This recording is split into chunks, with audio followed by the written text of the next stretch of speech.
Writing keeps business moving. It allows employees to communicate with one another, with management, and with customers, clients, and agencies a company must serve to stay in business. The average office worker receives 80 emails a day, and that means that most people are receiving at least one email message for every 6 or 7 minutes they're at work. A survey conducted by the McKinsey Global Institute found that workers spend more than 1.5 hours a day just reading and answering their emails. Almost everything you do at work is related to your writing ability. Here's a list of the common tasks that you'll be expected to perform in the workplace that require clear and concise writing to get the job done well. Assessing a situation, a condition, a job site, and so on. Researching and recording results accurately. Summarizing information concisely and identifying main points quickly. Working as a part of a team to collect, share, and to evaluate information. In addition, you'll have to tackle and solve problems and explain how and why you did. You'll have to display cultural sensitivity in the workplace. Network with individuals in diverse fields outside your company and across the globe. And you'll have to answer customer questions and meet their needs. In addition, you'll have to make a post to your company's social media site and gather information about its brand. You'll have to prepare test instructions and procedures, justify financial, personnel, and other actions and decisions, and make persuasive presentations to coworkers, employers, and clients. Clearly then, writing is an essential skill. The higher you advance in an organization, the more and better writing you'll be expected to do. Promotions and other types of job recognition are often based on an employee's writing skills. Every business, whether large or small, has to appeal to diverse international markets to be competitive. To be a successful employee in our highly competitive global market, you have to communicate clearly and diplomatically with a host of readers from different cultural backgrounds. Adopting a global perspective on business will help you communicate and build goodwill with customers that you write to, no matter where they live, across town, in another state, or in other countries, miles and time zones away. As a result, don't presume that you'll be writing only to native speakers of American English. Non-native speakers who may reside in either the United States or in a foreign country will constitute a large and important audience in your work.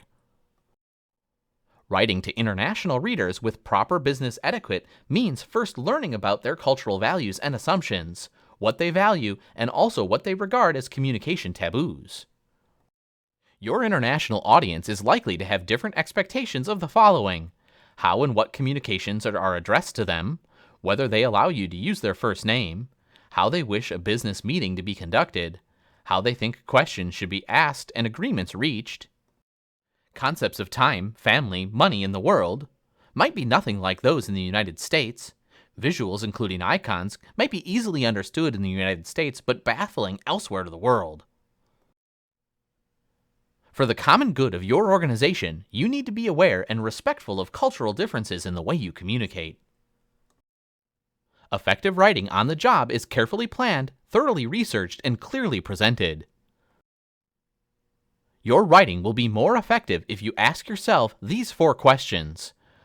Who will read what I write? Identify your audience. Why should they read what I write? Establish your purpose.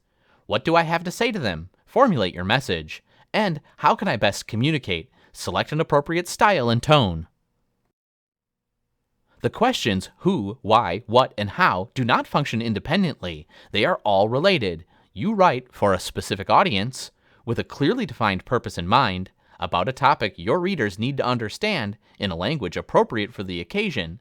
Once you answer the first question, you're off to a good start towards answering the other 3. Knowing who makes up your audience is one of the most important responsibilities as a writer. Keep in mind that you are not writing for yourself, but for a specific reader or group of readers.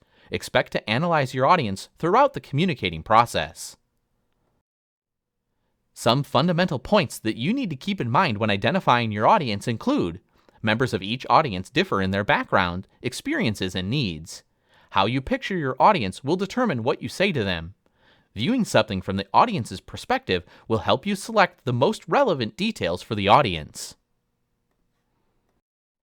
You can form a fairly accurate picture of your audience by asking yourself key questions before you write.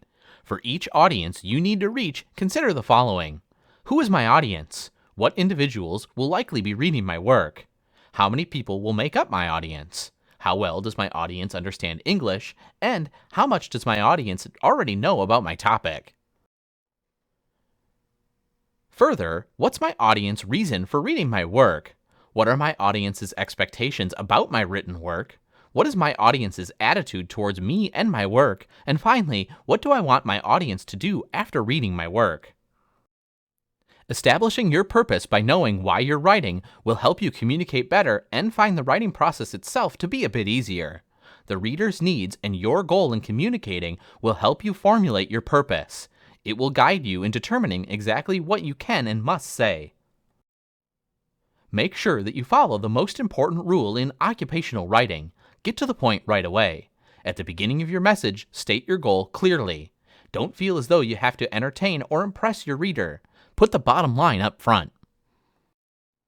Your message is the sum of the facts, responses, and recommendations you put into writing. The message includes the scope and details of your communication. Scope refers to how much information you give readers about key details. Details are the key points that you think readers need to know. Style refers to how something is written rather than what is written. Style helps to determine how well you communicate with an audience and how well your readers understand and receive your message. Style involves the choices that you make about the construction of your paragraphs, the length and patterns of your sentences, and your choice of words. You will have to adopt your style and take into account different messages, different purposes, and different audiences. Tone in writing, like tone of voice, expresses your attitude towards a topic and towards your audience. Your tone can range from formal to impersonal, a scientific report, to an informal personal, email, or other exchange to customers. Your tone can be unprofessionally sarcastic or diplomatically agreeable. Tone, like style, is indicated in part by the words that you choose. For example, saying that someone is concerned about details conveys a more positive tone than saying the person's a nitpicker. The word economical is more positive than stingy or cheap. The tone of your writing is especially important in occupational writing because it reflects your image and projects to your readers and thus determines how they'll respond to you, your work, and your organization. Depending on your tone, you can appear sincere and intelligent or angry and uninformed. The functions of job-related writing include providing practical information, giving facts rather than impressions, and supplying visuals to clarify and condense information. Functions also include to give accurate measurements, to state the responsibilities precisely, and to persuade and offer recommendations. These 6 functions tell you what kind of writing you will produce after you successfully answer the who, why, what, and how in your job writing. On-the-job writing requires a practical, here's what you need to know, or here's what you need to do type of approach. One such practical approach is action-oriented. You instruct the reader to do something, assemble a ceiling fan, test for bacteria, perform an audit, or create a website. Another practical approach of job-related writing is knowledge-oriented. You explain what you want the reader to understand, why a procedure has changed, what caused a problem and how it was solved, how much progress you've made on a job site, or why a new piece of equipment should be purchased. Occupational writing records what can be seen, heard, felt, tasted, or smelled. The writer uses concrete language and specific details. The emphasis is on facts rather than the writer's feelings or guesses. Visuals are indispensable partners of words in conveying information to your readers. On-the-job writing makes frequent use of visuals such as tables, charts, photographs, infographics, flowcharts, diagrams, drawings, and so on to clarify and condense information. Thanks to various software packages, you can easily create and insert visuals into your writing. Much of your work will depend on measurements. Acres, bytes, calories, kilometers, centimeters, degrees, dollars and cents, grams, percentages, pounds, square feet, and so on. Numbers are clear and convincing in terms of business writing. However, you must be sensitive to which units of measurement you use when writing to international audiences. Not every culture computates in dollars or records temperatures in degrees Fahrenheit.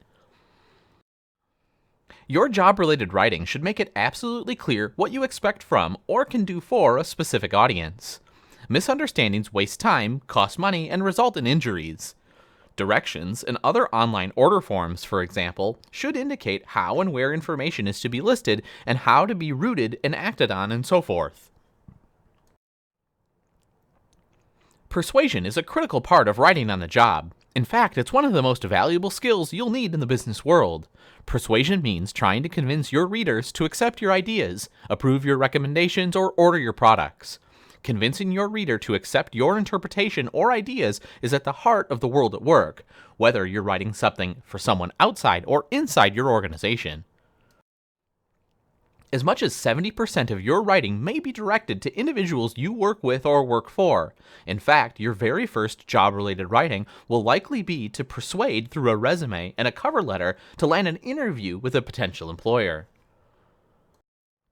Writing ethically means choosing language that's right and fair, honest, and complete, and all the documents you prepare for your employer, coworkers, customers, and vendors reflect this behavior.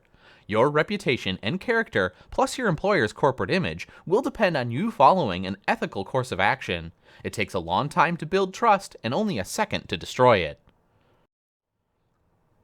In the workplace, you'll be expected to meet high ethical standards by fulfilling the following requirements of ethical writing at work. Be professionally competent. Know your job. Your organization will expect you to be prepared through your education, experience, and knowledge.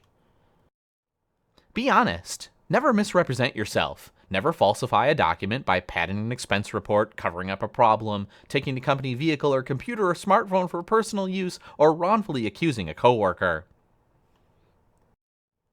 Maintain confidentiality. You will violate your employer's trust by telling others about your organization's sensitive or confidential research, financial business, strategies, records, decisions, or not by properly disposing of organizational documents. Be loyal. Follow your organization's policies and procedures. Be faithful to its goals, mission, and image. Your employer has every right to expect you to be a team player striving for the good of the organization. Follow the chain of command. You'll need to know and follow your organization or department's chain of command. Always direct your correspondence to the appropriate persons in the organization. Be careful not to speak on behalf or about your organization in social media or other contexts without first seeking permission. Respect your employer, coworkers, customers, and suppliers. Avoid intimidation, bullying, spreading rumors, discrimination, defamation, or any other unfair, unprofessional action that would harm someone or tarnish their reputation. Research and document your own work carefully. Your boss will expect you to provide the hard evidence that he or she needs. Maintain accurate records. Remember, if it isn't written, it didn't happen. You have a responsibility to your employer to prepare and store documents, keep backup files, and submit your work by deadline. Disregarding a deadline or not doing your due diligence when appraising a business situation could jeopardize your efforts and the efforts of your organization. Ethical writing is clear, accurate, fair, and honest. These are among the most important goals of any workplace communication. Unethical writers are usually guilty of one or more of the following faults, which conveniently can be listed under the 3 M's: misquotation, misrepresentation, and manipulation. Plagiarism is stealing someone else's words or ideas, even if the results of a study are included, and claiming them as your own without documenting the source. Selective misquoting deliberately omits damaging or unflattering comments to paint a better or untruthful picture about your organization. By picking and choosing only a few words from a quotation, you unethically misrepresent what the speaker or writer originally intended. Skewing numbers unethically misrepresents by increasing or decreasing percentages or other numbers, statistical or other information. It's unethical to stretch the difference between completing plans or proposals to gain an unfair advantage or to express accurate figures in an inaccurate way. Omitting key information, service, or location, or omitting articles, studies, or research that contradicts your ideas or challenges what you propose intentionally deprives readers of the facts they need to reach a decision. Manipulating information or context, which is closely related to the embellishment of numbers, is the misrepresentation of events, usually to put a good face on a bad situation. The writer here unethically uses slanted language and intentionally misleading emphasizes or misrepresents events for readers. Using fictitious benefits to promote a product or service that seemingly promises customers advantages but delivers none. Exaggerating or minimizing hiring or firing conditions is unethical. Misleading international readers by adopting a condescending view of their culture and economy is unethical. Using a distorted or slanted visual is one of the most common types of unethical writing. Being a successful employee means being a successful writer at work.